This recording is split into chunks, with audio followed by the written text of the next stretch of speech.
이해돼? 네. 이게 사업비라고 가져간다. 그런데 처음부터 이렇게 계약하면 안 돼. 어떻게 계약을 해야 되냐면 처음부터 계약서에 쓸 때 60만 원이 아니라 30만 원짜리로 계약을 하고 콜센터에 전화해서 나 매일 다달이 30만 원씩 추가 납입해 주세요라고 얘기를 해야 돼. 이게 무슨 소리냐면 그냥 60만 원 내는 사람과 30 플러스 30 내는 사람과 동일한 60만 원을 내지만 사업비는 어디서만 뗀다고? 원금에서만 뗀다고. 그럼 동일한 60만 원을 저축을 하는데 이 사람도 10% 뗐었을 때 똑같은 60만 원이지만 이 사람은 얼마를 더 나가? 3만 원밖에 안 떼는 거야. 보험사가 이렇게 하는 걸 좋아할까 싫어할까? 싫어한다고. 이런 거를 딱 제일 싫어하는 게 두 명이 있어. 첫 번째는 보험사, 두 번째는 설계사. 이 두 명이 이걸 알려주는 걸 싫어해. 추가 납입을 알려주는 거야. 왜 그러냐면 보험사 입장에선 당연한 거야. 자, 가령 사업비가 반으로 줄었으니까 원금 도달이 원래 10년째 돼야 되는데 원래 20년째 돼야 되는데 20년 납입 같은 게 20년째 돼서야 이제 원금 100% 되고 돈을 막 굴려줘야 돼. 근데 이 사람이 처음부터 추가 납입을 했네. 똑같은 돈을 냈는데 그렇더니 원금 도달이 반절로 확 줄어버리는 거야. 20년 돼서야 돈이 굴러가야 되는 동일한 금액을 저축을 했는데 10년째부터 100%가 되고 이때부터 돈이 막 미친듯이 굴러가. 복리기 때문에. 보험사 입장에서는 어떨까? 이 사람이 한 이쯤 돼서 해지를 했다고 치자고. 이때 돼서 해지를 했대. 원래는 이 사람이 해지를 이때 했어도 이만큼 냈어도 요만큼만 주면 되는데 이만큼 냈는데 해지하면 원금 100% 다 줘버려야 되는 거야. 그 보험사 입장에서 싫어하지. 두 번째는 누가 싫어해? 설계사가 싫어한다. 왜? 너가 설계사라면 60만 원에 대한 수수료를 받고 싶겠어? 반전인 30만 원에 대한 수수료를 받고 싶겠냐? 추가 납입 같은 걸 해버리면 수수료가 반절로 확 깎여버리는데 그러니까 이런 걸 절대 안 알려준다고. 그런데 더 옛날에는 20만 원으로 계약을 하고 40만 원이 추가 납입이 가능했었어. 이랬을 때는 사업비가 또 여기서 2만 원밖에 안 되니까 원래 6만 원 떼던 걸 2만 원이니까 3분의 1. 그 원금 도달이 20년인데 한 3분의 1로 줄어버리니까 3, 7에 21, 뭐 6, 7에 뭐 6, 3, 18 이 정도니까 6년 내지 7년이면 이미 100%가 되고 돈이 기하급수적으로 불어나버려. 똑같은 60만 원을 저축을 하더라도. 이랬더니 보험사에서 이걸 없애버렸네. 추가 납입. 이것도 지금 없애겠다고 난리야. 절판. 그럼 다음 뭐해? 가입자한테 꺼내야지. 자, 한번 봐봐. 보면은 너가 30만 원씩 해가지고 이제 표를 보여주면서 가입자한테 앞장을 보여줘. 너가 30만 원씩 했었을 때 20년 동안 납입을 하는 건데 30만 원이 아니라 한 달에 60만 원 한다고 가정을 했어. 여기 밑에 뭐라 써있지? 1배를 추가로 납입을 하. 그러니까 실질적으로 이거는 60만 원이 아니라 30 플러스 30짜리야. 하면서 20년 납입을 보여줘. 그러면서 다 넘기게 되면 가입자한테 이제 추가 납입 반영된 해약환급 표를 보여주면서 형광펜을 꼭 칠하셔야 돼요. 네. 꼭 칠해서 20년 시점에 형광펜 한번 칠하고 10년 시점에 한번 칠해야 돼. 이해돼요? 네. 너가 20년 동안 한 달에 60만 원씩 해가지고 낸 돈 이후로 돈 내 안 낸다는 소리 이때 해지하면 얼마? 이미 100% 넘었네. 30년 그러니까 10년째 되면 한 99점 얼마 돼 있죠. 이미 10년째부터 돈이 100%에서 막 기하급수로 굴러가고 있다고. 그런데 이게 그렇다 보니까 한 사람당 하나밖에 가입이 안 되고 금액을 나중에 낮출 수는 있지만 나중에 올릴 수는 없어. 그래서 금액 설정이 신중하게 해야 된다고 하면서 이걸 이제 활용하는 방법을 설명해 줘야겠죠. 65세 정도가 너가 만약에 되었을 때 넌 진작에 이제 그때 돼서 내가 옛날에 상호 만나가지고 저축 들어오는 게 있었지 적금 들어오는 게 있었지 하면서 20년 동안 납입을 했어. 이때 되니까 환급금이 이만큼 쌓여 있는 거지. 근데 하면서 이제 소형 아파트 RP라던가 거기다 대고 이제 뭐 그냥 돈을 내가 자유롭게 연금식으로 활용해서 계속해서 꺼냈어도 남아있는 표라던가 이런 걸 보여주면서 절판을 치는 거죠. 자, 근데 이게 상품명이 뭐야? 종신보험이네. 얘기를 하는 거예요.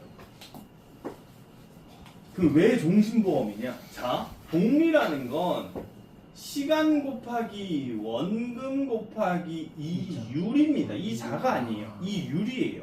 그러니까 율이니까 원금이 커지면 커질수록 이 율이 원금 대비 곱하기니까 이 자가 불어나는 거거든요. 자, 그러면 너가 시간이 지나면 지날수록 돈이 원금에 따라서 이 율이 붙어서 계속해서 굴러가는 게 복리라고. 그쵸? 그러니까 눈덩이가 굴러가는 건 똑같다고 흔히 표현하죠. 눈덩이 굴렀을 때 원금이 이랬을 때 이자가 이렇게 되는데 이게 또 원금이 되죠. 원금이 불어나니까 이자는 더 커지는 거고 그러면 이게 또 원금이 되는 거고 그러면 또 계속 커지는 게 이게 눈덩이처럼 계속 불어나는 이게 복리의 구조인 건데 돈이 계속해서 불어나는 시간이 너는 정해져 있으면 좋겠어? 안 정해져 있으면 좋겠어? 안 정해져 있으면 좋겠지. 그럼 이 돈이 불어나는 시간이 짧았으면 좋겠어요? 길었으면 좋겠어요? 짧았으면 돈이 불어나는 불어나는 시간, 돈이 점점 불어나는 시간이 짧은 게 좋아요? 긴 게 좋아요? 긴 게 좋죠? 그럼 너 인생에 있어서 가장 긴 시간은 언제까지야? 죽을 때까지. 그래서 종신보험이라고. 쉽게 설명하면 내 머리 위에 있는 사망보험금이 오늘 죽으면 1억, 내년에 죽으면 1억 100만 원, 내후년에 죽으면 뭐 1억 300만 원, 내후년에 죽으면 1억 500만 원, 내 머리에 사망보험금이 언제까지 불어나? 죽을 때까지 계속 불어나. 근데 내가 이 사망보험금 언제든지 필요하면 내 사망보험에 대출을 받아서 쓰거나 중도인출로 필요하면 꺼내 쓰거나 이런 식으로 내가 계속해서 필요하면 언제든 꺼내 쓸 수 있다고. 안 했으면 해지하면 이 사망보험금 그냥 가지고 다 쓸 수 있어. 너 앞에 너 인생의 마지막 저축이 될 수도 있고. 저축이라는 건 언제까지 하는 거예요? 죽을 때까지. 죽을 때까지 하는 거야. 내가 일을 하는 기간 동안만 저축을 한다고 착각을 하는데, 내가 어저께도 제가 대출 때문에 은행에 갔다 왔거든요. 그런데 은행에 사실 노인분들이 없어야 되잖아요. 그분들이 일을 안 하니까. 누가 제일 많게요? 어르신들이 제일 많아요. 그분들이, 저희 할머니도요, 아직까지 저축을 하세요. 아직까지도 제가 용돈 드리고 모아온 거면요, 맨날 그 통장 들고 가서 은행이라던가 우체국 가가지고 새마을금고 가서 매일 저축하죠. 적금 드세요. 그럼 저축 언제까지 하는 거예요? 죽을 때까지 하는 거예요. 그럼 앞으로 너 인생에 20년이래. 기는 거 같아요? 아니라니까. 중간중간 필요한 언제든지 꺼내 쓸 수 있고, 너와 인생을 앞으로 계속해서 같이 할 너 인생의 마지막 저축이 될 수 있다고. 그러면서 저는 실제로 고객들이 성우 부지점장님이 옛날에 만나서 이런 저축을 해가지고 제가 이번에 차를 샀어요. 제가 이번에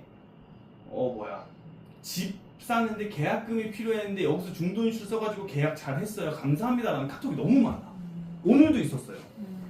이런 걸 보여줘, 고객한테 상담을 하면서.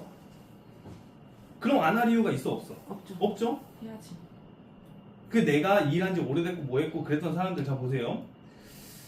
내가 들고 있는 거 100% 되고 나서 연금보험 드는 거 계속 쌓이고 있는데 그 이자는 언제든지 빼서 쓸 수 있는 건가? 내가 올해 말에 차를 좀 사고 싶어서 현금을 좀 준비해놔야 될 것 같아서라고 하면서 또 이 차를 사용하는데 이 돈을 또 꺼냈어. 이래서 또 활용을 하는 거예요. 근데 이 돈이 깨져 안 깨져? 안 깨져. 언제까지 불어나? 죽을 때까지. 로고 이제 가는 거죠. 네. 그러면 뭐 너 얼마 할래? 그러면서 걔 이제 월급 이런 거 물어보고. 뭐 굳이 안 물어봐도 돼요. 한다. 근데 평균적으로 한 20에서 30 정도 한다고 이제 기본적으로 잡아놓는 편이라서 저는 보통 한 30에서 40 정도 거의 기본적으로 계속 받아요. 약간 금액 설정 뭐 이런 것도 사람마다 다르긴 한데, 뭐 그래서 여력이 조금 있다. 뭐 그런 사람들. 뭐 가장 같은 경우한테도 사망보험금이 계속 불어나고 뭐하고 하니까 뭐 그 사람들도 이제 받고 뭐하고 하면 되는 거고. 그렇습니다. 혹시 궁금한 거 있나요? 아니요. 이게 애투 맞는 거죠, 이런 식으로. 너무 50대 50대 분들도 쉽죠. 그러니까 이거는 사실 뭐냐면 50대, 저는 종신보험 RP라는 게 있거든요. 네. 네. 그러니까 여러 가지로 나뉘어요. 50대, 60대 분들한테는 제가 저축을 어떻게 받냐면, 50대, 60대 분들이면 자녀가 있어요, 없어요? 있어요. 있죠. 거의 있다고 쳤을 때 자녀가 거의 몇 살인지 알아요? 성이. 거의 이제 20살 정도가 20살, 됐어요. 네. 자, 그러면 너무 좋은 시기에 저를 만나신 거라고. 이제부터 마지막 10년, 어머님 인생을 위해서 마지막으로 노후 준비할 수 있는 마지노선 딱 10년 차에 저를 만나신 거예요. 라고 얘기를 하면서 10년짜리를 받아요, 저희 중심. 은퇴하시기 마지막 10년 남은 이 시점에 저를 만나셨기 때문에 이제는 자녀들 다 컸죠. 자녀 용돈 줘요, 안 줘요? 안 줘요. 안 준다니까? 차라리 그 차익금 가지고 뭐 하라고? 어머니 노후 준비하셔야죠.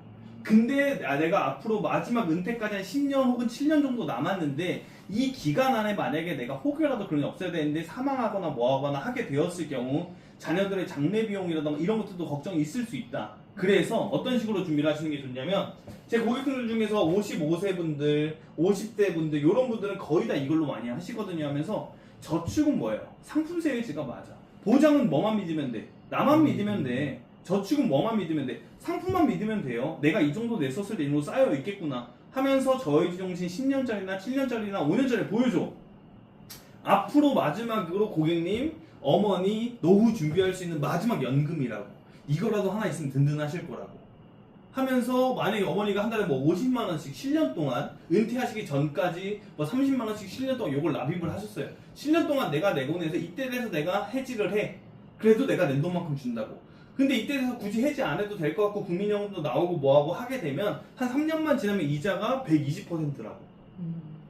그럼 그때도 그거 써가지고 어머니 노후 쓰시거나 뭐 하거나 이제 노후 자금을 조금 보태셔도 좋고 이자 20%짜리가 없으니까. 근데 만에 하나 이